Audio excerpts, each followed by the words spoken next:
बिस्मिल्लाहिर्रहमानिर्रहीम। अस्सलामुअलैकुम। ईरानी औरतें हम बिस्तरी करने के बाद पटकड़ी क्यों इस्तेमाल करते हैं, वजह जानकर सब करने लग जाएंगे।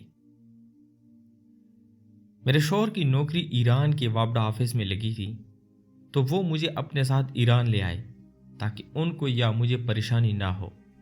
मेरा भी यही ख्याल था कि मुझे अपने शौहर के साथ ही रहना चाहिए, इसलिए मैं अपने शौहर का फैसला जानकर ही खुश हो गई थी और ईरान पहुंच गई। मेरे शौहर की नौकरी की नोयत ऐसी थी कि उनको अपनी ड्यूटी के अलावा इतना वक्त ही नहीं मिलता था कि वो मुझे घर का सौदा सरफ ला देते। इसलिए वहाँ शिफ्ट होने के फ़ौरन बाद ही मेरे शौहर ने मुझे अपनी कॉलोनी का बाज़ार दिखाया और बताया कि इस कॉलोनी की तकरीबन सारी औरतें खुद ही ख़रीदारी करती हैं, क्योंकि वहाँ मौजूद सब के सब मर्द ही बहुत मुश्किल ड्यूटी देते थे। इसलिए घर की ख़रीदारी औरतें ही करती थीं। इसलिए मजबूरन घर का सौदा सलफ लेने मुझे ही जाना पड़ता था।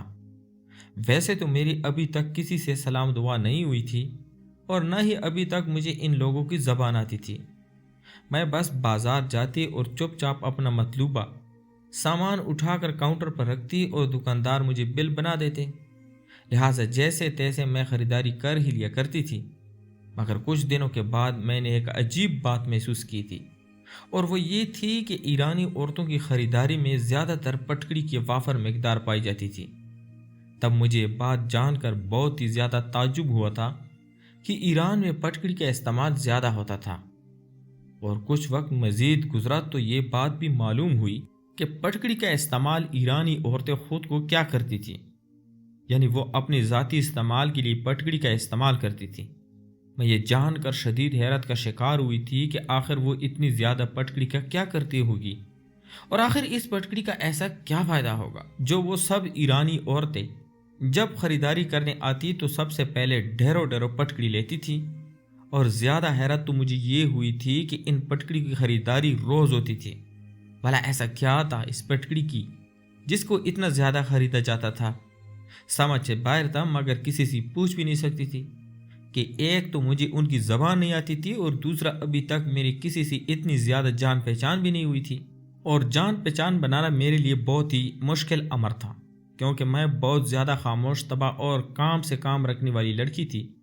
मैं तो अभी तक अपने ससुराल वालों से भी ज़्यादा जान पहचान नहीं बना पाई थी, और ये तो फिर एक गैर मुल्क था, अजनबी लोग और बिल्कुल ही अजनबी ज़बान थी।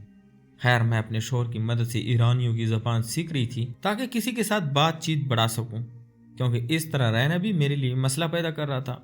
मेरे शौहर की नौकरी ऐसी थी कि आधे से ज़्यादा वक्त वो ड्यूटी पर लगाते थे। ऐसे में मेरा जान पहचान बनाना ज़रूरी था ताकि मुश्किल वक्त में किसी की मदद ले सकूं। फिर अपने शौहर से मैंने बहुत सी ज़रूरी अल्फाज सीख लिए, और सिर्फ इतना ही नहीं, उन्होंने मुझे एक बार अपने एक दोस्त के घर ले जाकर उसकी बेगम से भी मिलवाया ताकि मेरी किसी के साथ जान पहचान हो जाए। वो बहुत अच्छी औरत थी और बहुत खलूस से मुझसे मिली थी। एक और नौजवान ईरानी औरतों में मैंने बहुत ज़्यादा देखी थी, वो ये थी कि वो औरतें पर्दे की बहुत पाबंद थी। ये औरत भी मुझे अंदर ले गई थी, जबकि इसका शौहर और मेरा शौहर बाहर के कमरे में बैठ गए, और फिर उसने मुझे कहा कि हम रोज़ एक साथ ख़रीदारी करने जाया करेंगी। इस तरह जान पहचान भी ज़्यादा बन जाएगी और हमारी अच्छी दोस्ती भी हो जाएगी। मुझे और क्या चाहिए था, मैंने भी तो फ़ौरन से हामी भर ली थी। वैसे भी मैं जब से यहाँ आई थी बहुत ही ज़्यादा अकेलेपन का शिकार हो गई थी। अब उस औरत के खलूस और बातों ने मुझे बहुत हौसला दिया था, और मैं दिल ही दिल में अल्लाह का शुक्र अदा करती वापस अपने घर आ गई थी। मुझे खुश देखकर मेरे शौहर भी मुतमईन हो गए थे, क्योंकि मैं इनसे अब अकेले होने की शिकायत करने लगी थी। अगले रोज़ मेरे शौहर के काम पर जाने की थोड़ी ही देर बाद वो औरत मेरे घर आ गई और मुझे ख़रीदारी करने जाने का कहा। मैं भी जल्दी से बोरका ओढ़कर उसके साथ बाजार की तरफ चल दी। इस ईरानी औरत के साथ टूटी फूटी ईरानी ज़बान बोलते बोलते मैं बाजार पहुंच गई। तब मार्केट में दाखिल होती ही उस औरत ने सबसे पहले पटकड़ी उठाई और फिर बाकी सामान खरीदने लगी। उसको पटकड़ी उठाता देखकर मैं बेख्तियार उससे पूछ बैठी कि आखिर आप सब ईरानी औरतें इतनी ज़्यादा पटकड़ी क्यों लेती हैं? ऐसा क्या फ़ायदा है इसका जिसकी वजह से आप लोग पटकड़ी लेना कभी नहीं भूलते? तो मेरी बात सुनकर वो औरत हैरत से आंखें फाड़े मेरी तरफ देखने लगी। उसके इस तरह देखने से मैं बहुत ज़्यादा शर्मिंदा हो गई اور مجھے لگا میں نے شاید پہلے ہی دن اس سے ذاتی سوال پوچھ کر بہت غلط کیا ہے، کیونکہ اکثر لوگ اپنی ذاتیات میں مداخلت پر بہت برا محسوس کرتے ہیں، اور میں تو ابھی تک صحیح سے ایرانی عورتوں کے بارے میں جان بھی نہیں پائی تھی۔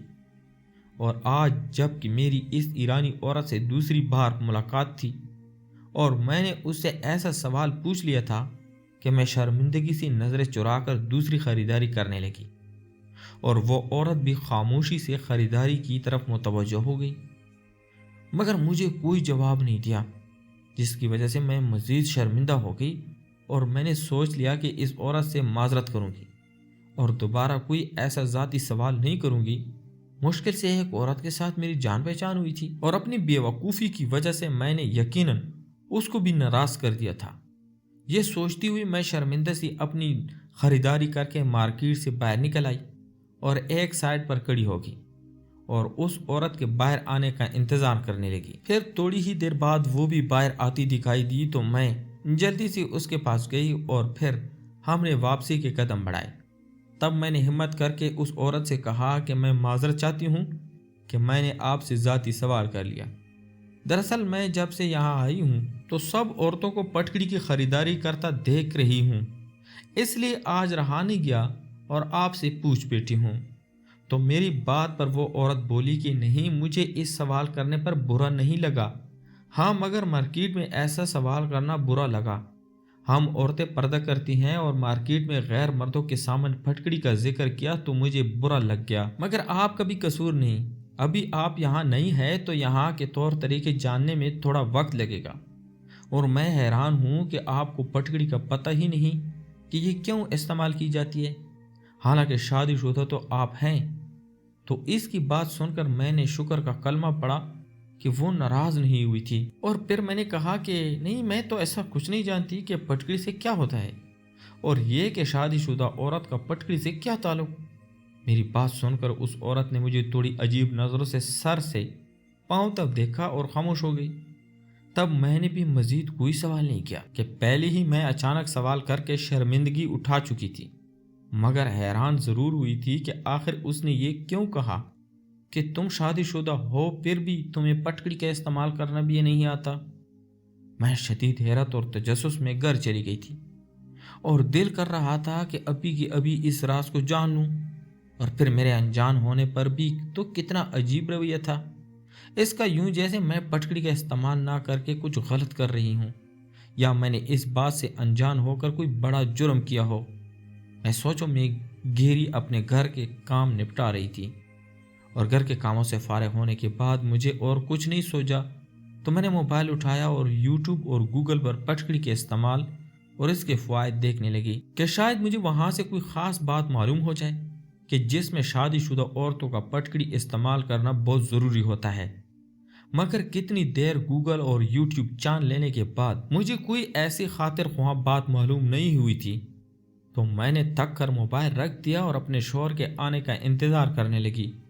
اور جب میرے شوہر گھر واپس آئے تو ان کو کھانا وغیرہ دے کر اور جلدی سے کچن کا کام سمیٹ کر میں اپنے شوہر کے پاس پہنچی اور ان سے یہ سوال کیا کہ کیا وہ کچھ ایسا جانتے ہیں کہ پٹکڑی کے استعمال کے بارے میں کہ جس سے یہ بات معلوم ہو سکے کہ شادی شدہ عورتوں کو پٹکڑی کا استعمال کرنا چاہیے۔ تو میری بات سن کر میرے شوہر حیرت سے میرا منہ دیکھنے لگے کہ اچانک سے مجھے کیا سوجی جو میں نے ان سے اس قسم کا سوال کر لیا۔ وہ مجھ سے پوچھنے لگے کہ مجھے کیا معلوم کہ پٹکڑی کس لیے استعمال ہوتی ہے، اور یہ کہ عورتوں کو کیوں استعمال کرنی چاہیے پٹکڑی، اور تمہیں کیا ہوا اچانک سے ایسے بے تکا سوال کر رہی ہو، کہاں سن لیا تم نے کہ عورتوں کو پٹکڑی کا استعمال کرنا چاہیے۔ تب میں نے اپنے شوہر کو سب بتایا کہ کس طرح شروع دن سے میں دیکھتی آ رہی ہوں کہ ایرانی عورتیں پٹکڑی بہت زیادہ خریدتی ہیں، اور وہ اپنی ذاتی استعمال کے لیے وہ یہ پٹکڑی لیتی ہیں، اور یہ بھی کہ جب یہ بات ان کے دوست کی بیوی سے پوچھا تو وہ الٹا مجھ پر حیران تھی کہ میں پٹکڑی کا استعمال نہیں جانتی تھی۔ تو میرے شوہر نے مجھے کہا کہ تم اس میں کون سی اتنی بڑی بات ہے، تم یہی بات اس عورت سے خود پوچھ سکتی ہو کہ وہ لوگ پٹکڑی کیوں استعمال کرتے ہیں، اور اس عورت سے کہہ سکتی ہو کہ ہمارے پاکستان میں ایسا کچھ نہیں سنا یا دیکھا، اس لیے تم انجان ہو، تو وہ تمہیں پٹکڑی کا استعمال اور فائدہ خود ہی بتا دے گی۔ مجھے اپنے شوہر کی بات ٹھیک لگی वो ठीक कह रहे थे, मुझे उससे खुद ही दोबारा पूछ लेना चाहिए। शायद वो इसी वजह से चुप हो गई थी कि जब मैं कुछ जानती ही नहीं तो मुझे कुछ भी कहने बताने का फ़ायदा नहीं था। फिर अगले एक रोज़ इसी तरह मामूल के मुताबिक गुजर गए। मैं इस ईरानी औरत के साथ मार्केट जाती और सौदा सलफ लेकर वापस आ जाती, मगर अभी तक मैंने इससे पटकड़ी के बारे में नहीं पूछा था, क्योंकि मैं अभी तक उस पहली रोज़ के बाद से हिम्मत नहीं कर पा रही थी। लेकिन फिर एक रोज़ तजस्सुस के हाथों मजबूर होकर मैंने मार्केट से वापसी पर उसको कहा कि वो मेरे साथ मेरे घर चले, मुझे उससे बात करनी है।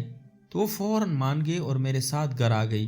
तब बातों बातों में मैंने उस औरत से कहा कि मैं पाकिस्तानी हूँ और वहाँ आज तक मैंने किसी को भी औरत को पटकड़ी का इस्तेमाल करते नहीं देखा, और ना ही कभी हमें किसी बड़ी औरत ने पटकड़ी का इस्तेमाल करने का कहा या उसका कोई फ़ायदा बताया हो, इसलिए मैं इस बारे में कुछ नहीं जानती। अगर आप लोगों के ख्याल में शादीशुदा औरतों को पटकड़ी का इस्तेमाल लाजमी करना चाहिए तो आप प्लीज़ मुझे इस बारे में सब बता दें। तो वो औरत कहने लगी, असल में हम ईरानी औरतें हम बिस्तरी के बाद पटरी का इस्तेमाल लाजमी करती हैं। क्योंकि मेरे लिए ये बात बहुत हैरान कुन बायस थी, क्योंकि मैंने ऐसा कहीं पाकिस्तान में नहीं सुना था। जब मुझे सब के बारे में मालूम हुआ तो मेरी हैरत की इंतहा नहीं रही कि ईरानी औरतें हम बिस्तरी के बाद पटकड़ी इस्तेमाल करती हैं। मैं ईरान में अपने घर में अपने शौहर के साथ कुछ ही अरसा पहले ही शिफ्ट हुई थी, और यहाँ आते ही मेरी दोस्ती इस औरत से बहुत अच्छी हो गई थी, जिसकी पैदाइश ईरान की ही थी, जो मुकीम भी मुस्तकिल तौर पर ईरान पर ही थी। वो मेरे घर के बिल्कुल बराबर वाले घर में शिफ्ट हो गई थी। वो मेरे शौहर के दोस्त की बीवी थी, मगर अब हमारी पड़ोसन भी बन गई थी। इसका शौहर और इसके 3 बच्चे। वो औरत देखने में बहुत ज़्यादा दिलकश और हसीन थी। उसकी आंखें बड़ी बड़ी थीं, उसका चेहरा दूध की तरह सफ़ेद था जिसमें गुलाबीपन शामिल था। उसके होंठ गुलाब की पंखुड़ियों जैसे थे। वो मुकम्मल तौर पर एक हूर की मानित थी। मैंने जिस दिन इस औरत को देखा था मैं हैरान हो गई थी और उसको यकटक देखे ही जा रही थी। वो इस कदर हसीन थी, मेरी निगाहें उस पर से नहीं हट रही थी, मगर उनकी सोच मुझे हैरान कर रही थी। मगर न जाने क्यों इसकी बातों को जुटलाने के बावजूद मेरा अपना दिल भी पटकड़ी इस्तेमाल करने के लिए बेचैन हो रहा था। जब मैंने ये बात उसे बताई तो खुश हो गई। मैंने कहा, मेरे पास पटकड़ी मौजूद तो नहीं है, लेकिन चलो हम दोनों लेकर आते हैं। मैं भी अपने लिए ले आई, तुम भी अपने लिए ले आओ। तो वो खुश हो गई और वो तैयार होने के लिए चली गई। थोड़ी ही देर बाद वो बिल्कुल मुकम्मल तैयार होकर मेरे सामने खड़ी हुई थी। मैंने भी बोरका पहना और उसके साथ जाने के लिए चल पड़ी। वो मुझसे इधर उधर की बातें कर रही थी, लेकिन मेरे दिमाग में पटकड़ी चल रही थी, क्योंकि मैं आज रात अपने शौहर के साथ हम बिस्तरी करने के बाद ये इस्तेमाल करने का इरादा रखती थी। हम दोनों ने पटकड़ी ली और घर आ गए। वो अपने घर चली गई और मैं अपने घर आ गई। रात को मैंने पूरा माहौल बनाया था अपने शौहर के साथ कुछ वक्त गुजारने के लिए। मेरे शौहर मुझे अजीब निगाहों से देखते हुए कहने लगे कि सब खैरियत तो है बेगम, इस तरीके से क्यों कर रही हो? तो मैंने कहा, भाई कुछ नहीं, बस आज आपके साथ थोड़ा वक्त गुजारना का दिल चाह रहा है, क्या मैं ऐसा नहीं कर सकती? वो मुझे मशकूक निगाहों से देखते हुए मेरे करीब आए और मेरा हाथ पकड़ते हुए कहने लगे, कोई बात है तो तुम मुझसे शेयर कर सकती हो, क्योंकि मुझे तुम्हारे तासुरात बिल्कुल भी ठीक नहीं लग रहे हैं, कुछ तो गड़बड़ है। तो मैंने उनकी तरफ देखते हुए कहा, जी गड़बड़ तो है, क्योंकि मैं आपके साथ वक्त गुजारना चाहती हूँ और कुछ करना भी चाहती हूँ, लेकिन ये सब मैं आपको अभी नहीं बता सकती, क्योंकि ये एक राज है। वो मुस्कुराए और मुझ पर झुकते ही चले गए। सुबह उठने के बाद मैं फ्रेश हुई और उनको नाश्ता वगैरह देने के बाद जब वो चले गए तो मैं पटकड़ी इस्तेमाल करने लगी। उसके बाद मेरे जहन में उस औरत की एक बात भी घूम रही थी कि कुछ औरतें तो इसको खाने में भी इस्तेमाल कर लेती हैं। मैंने पूरे जिस्म और मुंह पर उसे अच्छे से मल लिया था, लेकिन मैं सोच रही थी कि मुझे इसका खाना भी चाहिए या नहीं। तो मैंने सोचते हुए उसे खा लिया। उसका अजीब सा जायका था, लेकिन मैं बर्दाश्त कर गई। मुझे अकाइयाँ लग रही थी, उल्टी भी आ रही थी, लेकिन मैं बर्दाश्त करती रही। दोपहर के 2 बजे के बाद मेरी तबीयत बहुत अजीब सी हो रही थी। मेरे पेट में भी दर्द होना शुरू हो गया। मुझे उल्टी सी महसूस होने लगी।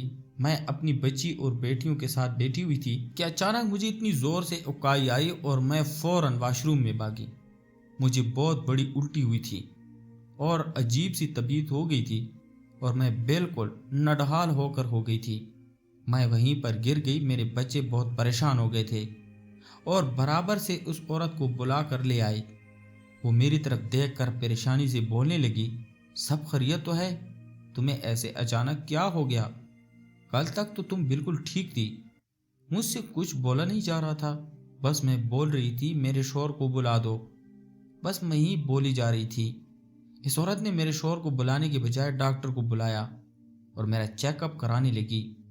ڈاکٹر نے میری طرف دیکھتے ہوئے اس سے پوچھا کہ تم نے کچھ کھایا ہے؟ تو میں نے سر اسبات میں ہلا دیا اور آہستہ آواز میں اس کو بتایا کہ میں نے پٹکڑی کھائی ہے۔ تو وہ کہنے لگی، ارے لڑکی، تمہیں یہ نہیں کرنا چاہیے تھا، میں جانتی ہوں تم نے یہ کیوں کیا ہے، شوہر کو خوش کرنے کی وجہ سے نا۔ یہاں ایران میں سب عورتیں یہی کرتی ہے، لیکن اس کو کھاتے نہیں ہیں، یہ صحت کے لیے اچھی نہیں ہوتی ہے، اور تم تو پاکستان سے آئی ہو، تمہارے لیے تو یہ بالکل بھی ٹھیک نہیں ہے۔ یہاں جو عورتیں اسے کھاتی ہیں وہ اندر سے بہت صحت مند ہوتی ہیں اور ان کی شادی نئی ہوئی ہوتی ہے، اور تمہاری شادی کو تقریباً کافی سال ہو چکے ہیں، 3 بچے ہیں۔ تم اگر اسے کھاؤ گی تو مزید بیمار ہو جاؤ گے۔ ہاں، تم اسے استعمال کرو، چہرے پہ لگاؤ، جسم پہ ملو، تو تمہاری خوبصورتی میں فرق آئے گا، لیکن اگر تم اس کو کھاؤ گی تو تم بیمار ہو جاؤ گی۔ مجھے ان کی بات سمجھ آنے لگی اور میں نے خاموشی سے سر جھکا دیا۔ ڈاکٹر صاحبہ جا چکی تھی اور میری دوست میرے پاس بیٹھ کر کہنے لگی، ارے بدھو لڑکی، تم مجھ سے پوچھ تو لیتی کہ وہ کون عورتیں ہوتی ہیں جو اسے کھاتی ہیں، تم اسے استعمال کرو، اپنے چہرے وغیرہ پہ لگاؤ، تم دیکھنا بہت جلد تمہیں افاقہ ہوگا اور تم بھی میری طرف بہت پیاری ہو جاؤ گی۔ وہ مسکراہٹ کے ساتھ بولی اور مجھے دوائی وغیرہ دے کر وہاں سے لوٹ گئی تھی۔ ایرانی عورتیں شوہر کے ساتھ ہم بستری کے دوران اپنے بستر کے نیچے وافر مقدار میں پٹکڑی رکھتی ہیں۔ اس سے شوہر اور بیوی کے بیچ تعلقات گہرے ہو جاتے ہیں اور وہ دونوں ایک دوسرے میں گم ہو جاتے ہیں۔ اس سے شوہر کو طاقت اور راحت ملتی ہے، بیوی بھی شوہر کو مکمل طور پر خوش کر پاتی ہے، اور پٹکڑی جسم چہرے پر ملنے سے خوبصورتی میں اضافہ ہوتا ہے۔ اور وہ عورت مجھے دیکھتی ہی بہت پیاری لگی تھی۔ اس نے مجھے اسی دن اپنے گھر دعوت پر بلایا تھا۔ میرے شوہر اور بچے جانا تو نہیں چاہتے تھے، لیکن میں زبردستی انہیں اپنے ساتھ لے گئی تھی، اور وہاں جانے کے بعد ہمیں یہ بات معلوم ہوئی تھی کہ وہ لوگ بہت زیادہ ملنسار طبیعت کے مالک ہیں۔ ان کے شوہر اور ان کی بیوی دونوں ہی بہت اچھے تھے، اور اس ایرانی عورت نے ہمارا بہت اچھے سے خیال کیا تھا اور ہمارا بہت خیال رکھتے ہوئے کھانا وغیرہ پیش کیا تھا۔ ہم لوگ گھر آ چکے تھے، لیکن مسلسل میری بیٹی اور میرے شوہر اور میرے بچے اس عورت کی خوبصورتی کے بارے میں ہی مسلسل بات کیے جا رہے تھے کہ وہ بہت خوبصورت ہے، اس جیسا ہم لوگوں نے حسن آج تک نہیں دیکھا۔ اور یہ بات میں بھی جانتی تھی، لیکن ایک عورت ہونے کے ناطے میرے دل میں احساس کمتری پیدا ہو رہا تھا کہ وہ اتنی پیاری اور میں اتنی سی۔ یہ بات سوچ کر میں تھوڑی اداس ہو گئی تھی اور خاموش ہو گئی تھی۔ اگلے دن وہ اچانک ہی میرے گھر پر آ گئی اور مجھ سے مطالبہ کرنے لگی، کیا تمہارے پاس پٹکڑی موجود ہے؟ اور یہ بات سن کر میں حیران ہوئی تھی کہ اس کو پٹکڑی کی کیا ضرورت ہے۔ میں نے اس سے معلوم کیا کہ تم مجھے بتاؤ کہ تمہیں پٹکڑی کیوں چاہیے۔ مجھے سب سمجھ آ رہا تھا کہ وہ میری بات کو نظر انداز کر رہی ہے اور وہ جھیپ رہی ہے مجھے بات بتانے سے، لیکن جب میں نے اپنی بات پر زور دیا اور بولنے کے لیے اس کو مجبور کیا تو وہ کہنے لگی، ہم لوگوں میں عورتیں ہم بستری کے بعد اس پٹکڑی یوز کرتی ہیں کیونکہ ہماری خوبصورتی میں اضافہ ہوتا ہے۔ میں جو تمہیں اتنی خوبصورت لگتی تھی، اتنی حسین و جمیل لگی تھی، تمہاری نظریں مجھ سے ہٹ نہیں رہی تھی۔ میں اس کی باتیں سن کر بالکل حیران ہو گئی تھی اور میرے اوسان خطا ہونے کے در پہ تھے۔ میں اسے حیران ہو کر بولنے لگی، کیا تم واقعی اتنی حسین صرف اس پٹکڑی کی وجہ سے ہو؟ تو وہ کہنے لگی، نہیں، جب تک ہم لوگ اپنے شوہر کے ساتھ ہم بستری نہیں کرتے، جب تک کوئی فائدہ نہیں ہوتا۔ میں اس لیے بھی رات کو خوش تھی کہ میں کافی دنوں بعد پٹکڑی یوز کرنے والی تھی۔ جب ہم لوگ اپنے شوہر کے ساتھ ہم بستری کر لیتے ہیں، اس کے بعد جب ہم پٹکڑی استعمال کرتے ہیں تو ہمارا رنگ روپ الگ ہی ہو جاتا ہے और हमारे चेहरे पर एक अलग सी नूर आ जाता है। ईरान में इसको एक रस्म के तौर पर भी मनाया जाता है और शुरू से ऐसा ही होता आ रहा है। और खूबसूरत होने और शोहर को राज़ी करने के चक्कर में मैंने पटकड़ी खा ली, अपनी तबीयत ही ख़राब कर डाली थी। रात को जब मेरे शोहर आए और उन्होंने मुझे इस तरीके से बीमार हालत में देखा तो मुझसे सवाल करने लगे, ये सब कैसे हुआ और तुम्हें इतनी बड़ी उल्टी कैसी हुई? और मुझे मालूम हुआ कि डॉक्टर भी आई थी, बच्चे बता रहे हैं। तो मैंने उनको आहिस्ता आहिस्ता रवादात अपनी सुना दी तो वो मेरी तरफ देख कर कहने लगे, बेवकूफ़ औरत, तुम शुरू में भी बेवकूफ़ थी और आज भी तुम बेवकूफ़ हो। तुम ज़रा सा भी मुझसे मशवरा ले लेती, मुझे अब समझ आया कि तुम मेरे करीब क्यों आ रही थी। इस तरह की हरकत करने की तुम्हें कोई ज़रूरत नहीं है। तुम मुझे ऐसे ही कबूल हो, मेरी मोहब्बत हो तुम, मुझे तुम में कोई बदलाव नहीं चाहिए। तुम मुझे वैसे ही बहुत हसीन लगती हो, लेकिन मैं बिल्कुल चुप थी क्योंकि मैं ये बार बार करना चाहती थी और मैंने ऐसा ही किया। और चंद ही दिनों बाद मुझ में बहुत फ़र्क आ गया था। जैसी मैं थी मैं बिल्कुल वैसी नहीं रही थी। मेरा रंग दूध के सफ़ेद होना शुरू हो गया था, मेरे चेहरे पर गुलाबीपन शामिल हो गया था, मेरे होंठ भी बहुत प्यारे हो गए थे। मेरे शोहर बाज़ औक़ात मुझसे यही कहते थे कि वाकई तुम में बहुत फ़र्क आ गया है, और मैं मुस्कुरा देती थी क्योंकि हर औरत ही तारीफ़ की ग़ुलाम होती है और मुझे भी अपनी तारीफ़ सुनना पसंद थी। मैं आप सबको भी यही कहूँगी कि इसको इस्तेमाल करें, लेकिन इसको खाएं नहीं। हाँ, इसको बदन पर इस्तेमाल कर सकते हैं। तो प्यारे दोस्तों, मैं उम्मीद करता हूँ आपको आज की कहानी पसंद आई होगी। अगर आपको हमारी कहानियाँ पसंद है तो हमारे चैनल को लाइक और सब्सक्राइब करें।